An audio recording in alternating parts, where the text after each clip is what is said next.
All right then. So between now and 12 o'clock, I've got these three questions that I'm going to ask you. I'm going to just remind you now what they are, right?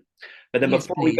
before we go into the first question, I will just kind of we'll have a little warm up chat where I might just ask something a bit different. So the first one I'm going to ask you is like what is your why, and that's about like what motivates and drives you with the work Mm-hmm. that you do. Question two, and it's okay if Mm-hmm. you touch upon, if so question two says like what issues, experiences, activities or organizations have Mm-hmm. changed your life, and you're free Right. to talk about anything that you want to talk about there to do with that. And then number Mm-hmm. three, the final question will be, why are you a community ambassador? And you can say whatever you want to say about that. Okay. And again, Mm-hmm. like I said, don't worry. It's not all necessarily going to be shown in one go. Yeah.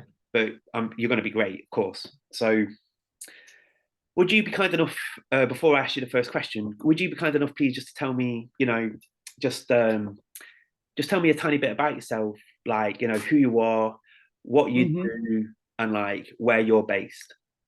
Okay, yes, certainly with pleasure. Thank you so much, Simon. So, hi, my name is Jessie Allen. I am a health and well-being consultant. I live in Wolverhampton, so I'm based in the Black Country area. Um, my work is quite varied, but I enjoy it thoroughly. So, yeah, is that okay to begin with? Yeah, sure. Please tell me a bit about your work. Okay, so I interact a lot with different communities and their ambassadors as well. So I work with people who represent communities. So I work with community leaders.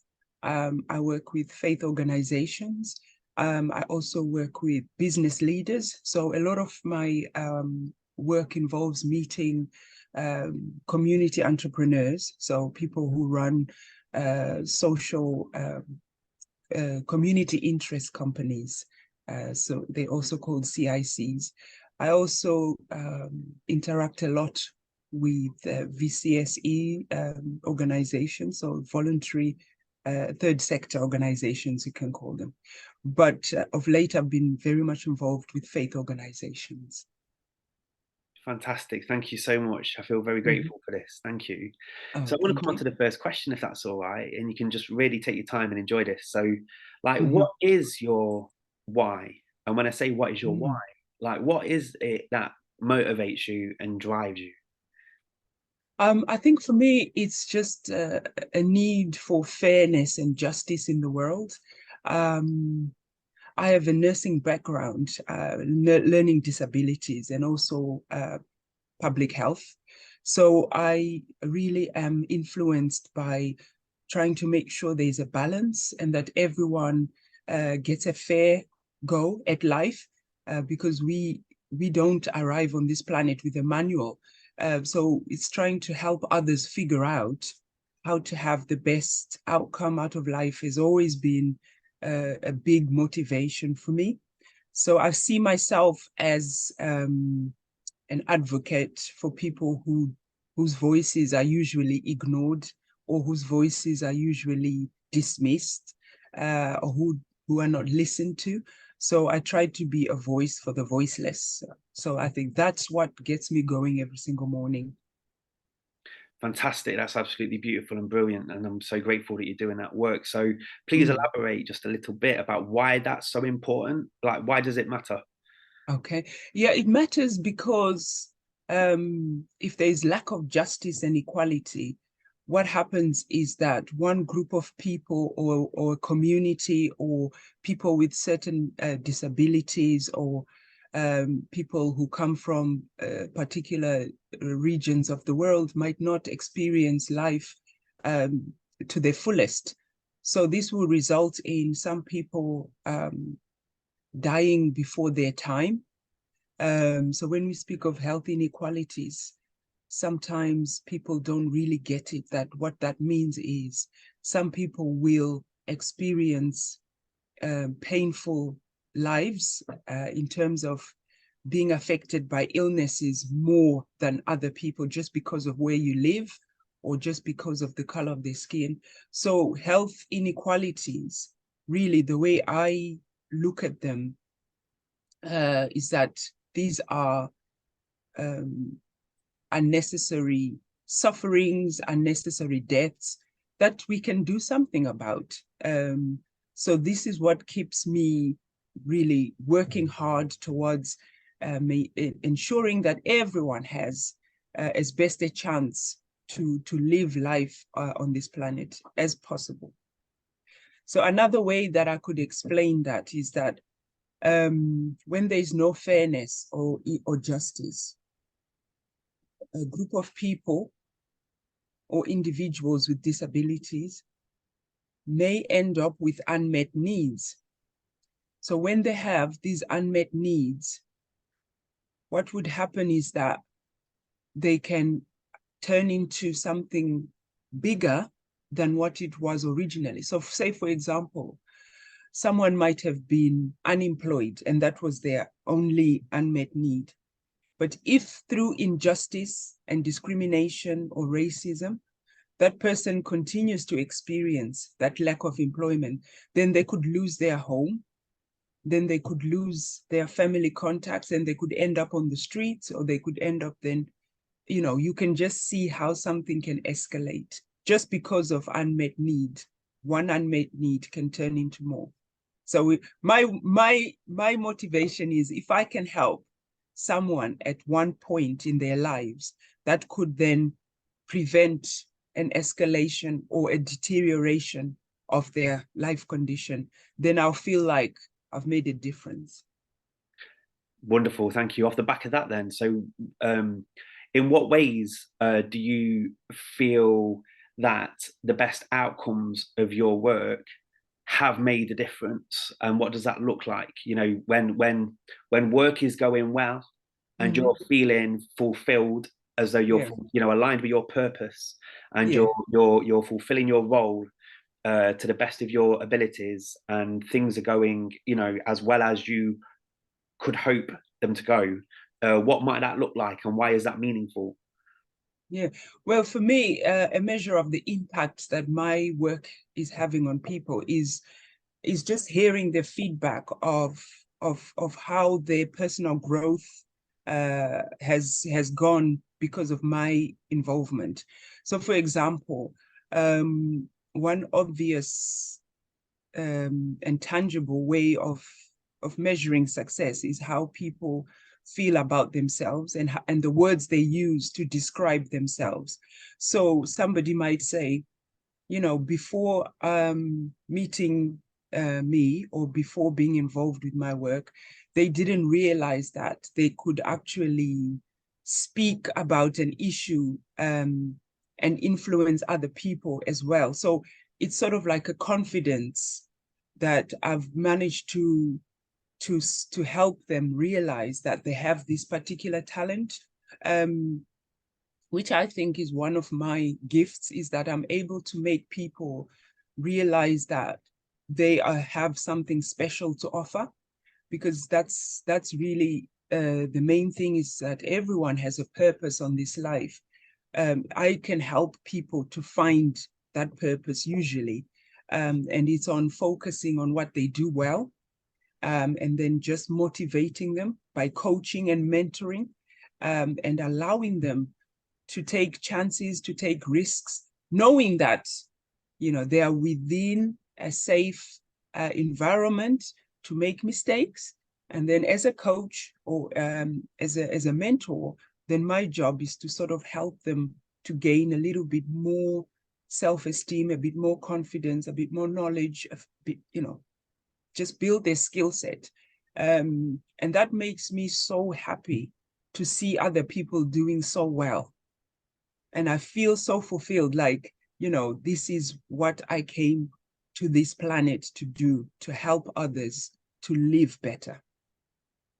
Perfect. Thank you so much. That's deeply inspiring. Thank you so much for that, Jessie. So I want to come on to the second question then. So please feel free to share with us. It would be it'll be very interesting and insightful if you were able to just share a little bit about any kind of like any issues or experiences or activities or Mhm. organizations that might have changed your life and maybe contributed to you being on the path that you're on now. Oh yes. Oh, so definitely the work that NASP is doing in highlighting the importance of social prescribing, that has really boosted my I don't know, my joy. I'm so excited that at last we sort of seeing that if as society, if we can use connection with each other as a way of healing rather than only focusing on taking medication, that within communities we can support each other. I think that having a group of organization, well, having that particular organizations that focus on building so communities and focus on the idea of community ambassadors and the ideas of thriving communities, that sort of has really impacted my confidence in knowing that the work that I am doing and the belief system that I have, that you know there is strength in everyone and strength in every community, that is actually coming to being more and more spoken about, more and more pushed. I don't feel helpless or hopeless at all. I feel very hopeful about the future. And I think that the work that Bread for Life is doing, that's one of the projects that I work with, is really helping me understand how we can change the problems of weight gain. So I get a lot of joy just being around the work that Sarah Payne and everyone of the other community ambassadors are doing, because we meet regularly, and when we talk about what our work, what each of us is doing in terms of promoting social prescribing, that's really impacted me a lot, because now I'm doing green social prescribing as well and involving nature into health and well-being. So all of a sudden now I'm helping communities to start nature walks, or we're thinking of including dance in nature, and just being more aware of the environmental issues, climate issues, and how it all links together. So there's a lot of do you want me to name some particular organizations? There's ERC, they do research into the environment. I've been involved in some workshops with them and looking at how green social prescribing can actually be promoted more, because I think we need more people interacting with nature. The churches, New Testament Church of God, is very involved in promoting nature and health and well-being. I mentioned NAS, that's the National Academy for Social Prescribing. The university, I'm at the University of Wolverhampton, and they've been very useful. I'm doing some work with a group of voluntary organizations on breast screening awareness.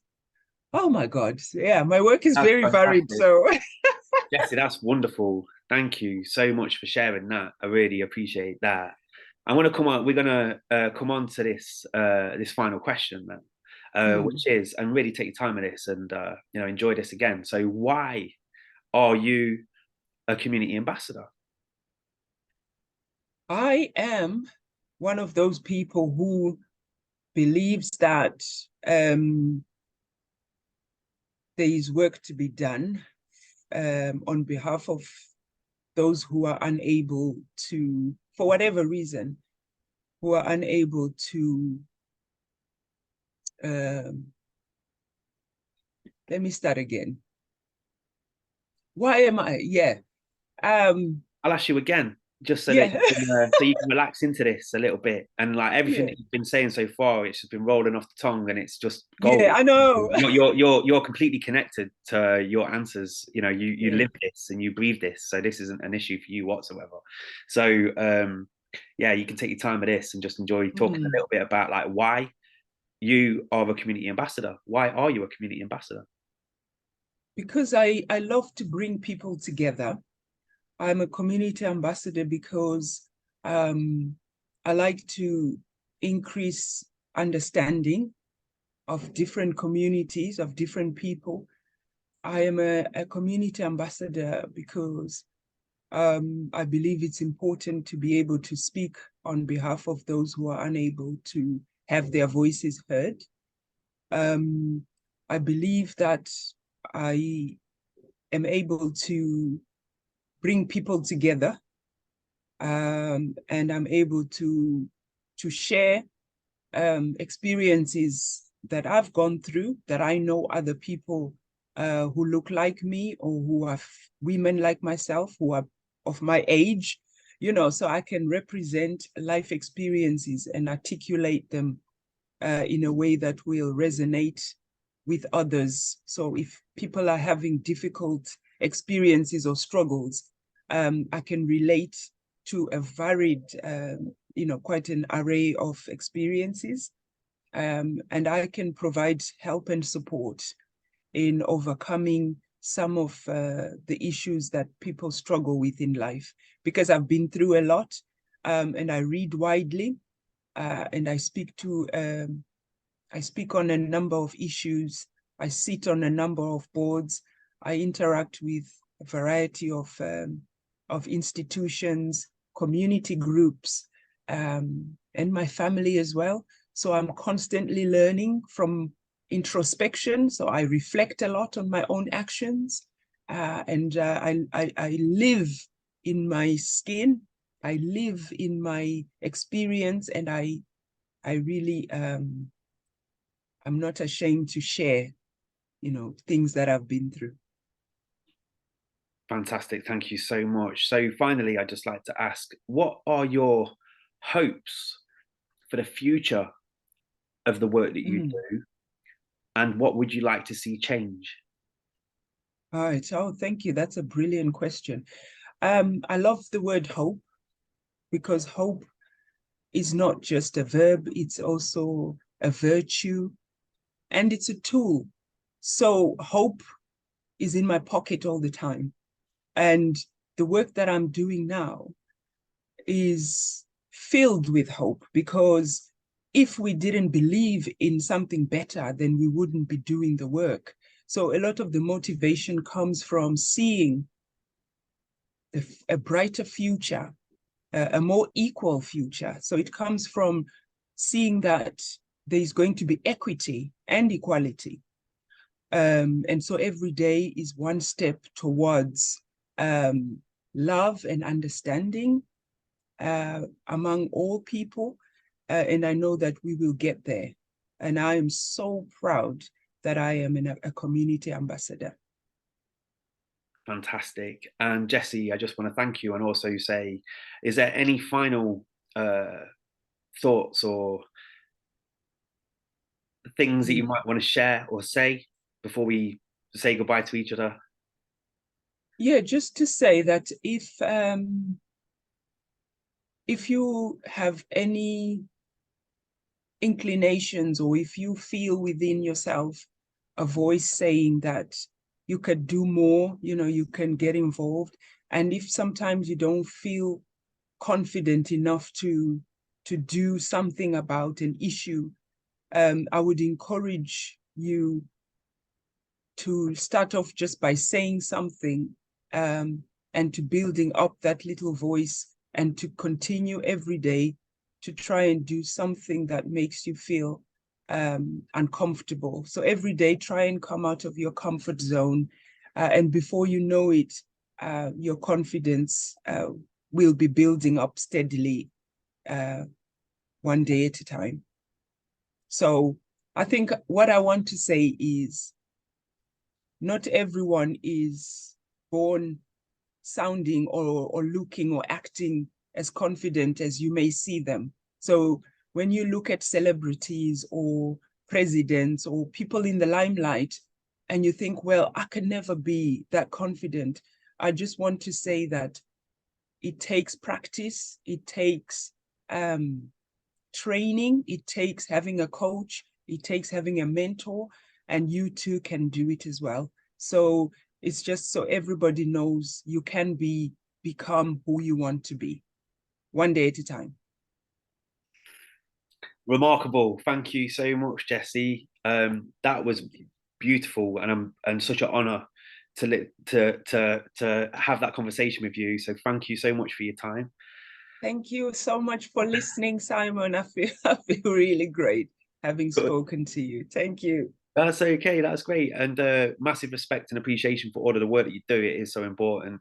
I will be um, I will be going through the video. I will be having a meeting with Sammy, and we'll be making little decisions about which bits of the footage we might want to use.